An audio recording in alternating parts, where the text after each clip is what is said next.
अपुण्यात्मा दास का उद्देश्य ये है कि आप जी को सत्य से परिचित कराऊं और आप उन महापुरुषों के जो जिन्होंने परमात्मा पाया है उन्होंने कौन सी साधनाएं की हैं, कौन से नाम जाप किए हैं और कैसे उनकी रहनी थी, कैसे उनकी क्रियाएं थी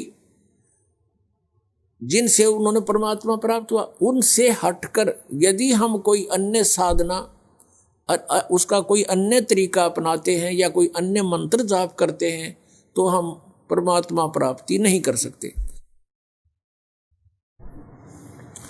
अब जैसे इन राधा स्वामी पंथ वालों का ये भी मानना है कि संत कुछ भी नाम दे दे वो है फल फूल जाएगा, ये भी इनकी अपनी सोच है और ये झूठ है, गलत है, अनुचित है। जैसे हमने आम का पौधा बीजना है, आम के पौधे को बोने के लिए आम का ही बीज बोना पड़ेगा। यदि कोई बीज हम बो दें आम नहीं लगेगा। जैसे बबूल का बो दिया, नीम का बो दिया तो आम नहीं लगेगा, फलेगा वो भी। तो आम के लिए हमने आम का ही बीज बीजना पड़ेगा। सतलोक जाने के लिए हमने वही मंत्र जाप करने पड़ेंगे जो उन महापुरुषों ने किए, किन्होंने जिनको परमात्मा स्वयं आकर मिले, सतलोक से चलकर आए।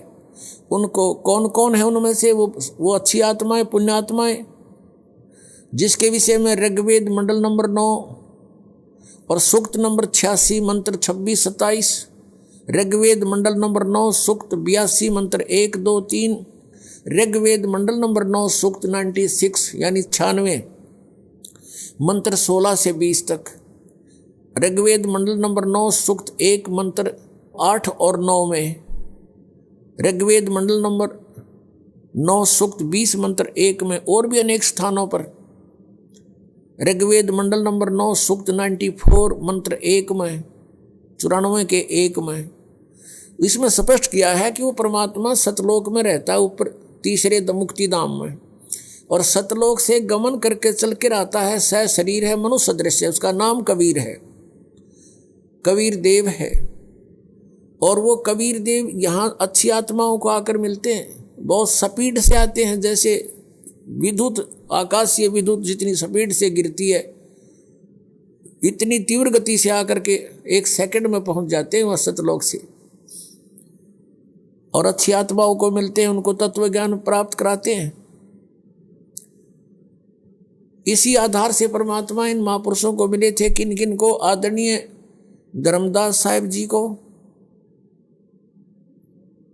आदरणीय मलुकदास साहिब जी को, आदरणीय नानक साहिब जी को, आदरणीय दादू साहिब जी को, आदरणीय गरीबदास साहिब जी को, गांव छुरानी जिला दद्दर हरियाणा वाले को, आदरणीय गीसा दास साहिब जी को, गांव खेखड़ा और जिला मेरठ उत्तर प्रदेश में।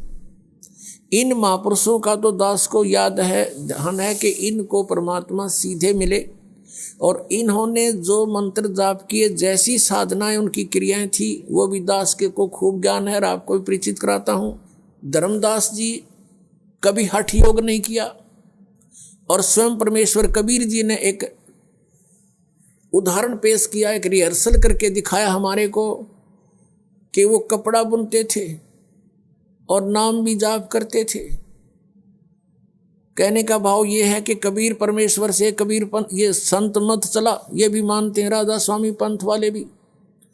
और कबीर परमेश्वर ने कोई हठ योग नहीं किया, वो तो जुलाहे थे आपके संज्ञा, आपके सोच से।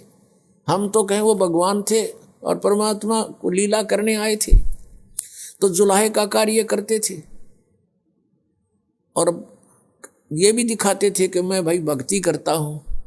हमारे को उदाहरण दे रहे थे। उन्होंने हठ योग नहीं किया कभी भी। कहीं दिखा दो उनका, किसी उनके पूरे लिटरेचर में दिखा दीजिए कि वो हठ योग किया था कभी। परमात्मा कहा करते थे, हमें आगाह कराते थे, सचेत करते थे, कहते थे कि मुझे सो सतगुरु मन भावे जो इन नैनन अलख लखावे, आँख ना मूंदे कान ना रूंदे और ना अन धुल जावे साधो मने सो सतगुरु मन भावे। जो सहज समाध बतावे। सहज समाध तो चलते उठते बैठते जैसे ध्यान होता, आपको टेंशन हो जाती है किसी कारण से, चलते फिरते भी उसकी चिंतन रहता आपको, एक पल भी आपका माइंड वहां से हटता नहीं, ये आपकी समाधि लग गई उसके साथ। तो ऐसे हम परमात्मा के गुणों से और यहाँ के दुखों से परिचित होकर फिर हम परमात्मा को इस श्रद्धा से उसका मेडिटेशन करेंगे, उसको पाने के लिए उसको चाहेंगे। जो पति भरता पति से राती, आन पुरुष नहीं भावे, बस सुरत प्रीतम ऐसे ध्यान लगावे। कहते हैं जैसे पति भरता लड़की अपने पीहर चली जाती है ससुराल से, तो वो कहती है वहां सारा काम करती है घर वालों का और किसी को महसूस नहीं होने देती, लेकिन उसका एक पल भी अपने पति से ध्यान हटता नहीं। दिस इज द सहज समाधि, सिंपल मेडिटेशन। ये सिंपल मेडिटेशन को सहज समाधि कहते हैं। ये संतों की थी, ये हठ योग, कान बंद करो, इन संताएं गोड्डे कंडे में हो गए, ठाए अंडे, फिर इन्हें बर्बाद कर दिया अपने जीवन। जैसे धर्मदास साहिब जी भी ऐसे ही अपना कार्य करते थे। वो सेठ थे, बिजनेसमैन थे, कभी हठ योग नहीं किया। आदरणीय मुल्कदास साहिब जी भी किसान थे, अरोड़ा खत्री जाति से थे, उन्होंने भी हठ योग नहीं किया, अपना किसान का कार्य करते थे। दादू साहिब जी, आदरणीय दादू साहिब जी तेली का काम करते थे, कोल्हू चलाते थे, तेल निकाला करते थे। आदरणीय गरीबदास साहिब जी किसान थे, जाट थे, गांव छुडानी जिला झज्जर के, और खेती करते थे, हल जोतते थे, गांव पाली जाते थे, कभी हठ योग नहीं किया। आदरणीय नानक साहिब जी थे, पहले सर्विस करते थे, परमात्मा प्राप्ति के बाद पहले तो प्रचार किया 10-12 वर्ष, फिर लास्ट के 16 वर्ष अपने खेतों में काम करते थे और जो उनके निकट आता था उनको सतमार्ग भी बताते थे। आदरणीय गीसा दास साहिब जी, ये भी किसान थे और खेती करते थे और भक्ति भी करते थे। और किसी भी संत को भगवान नहीं मिला,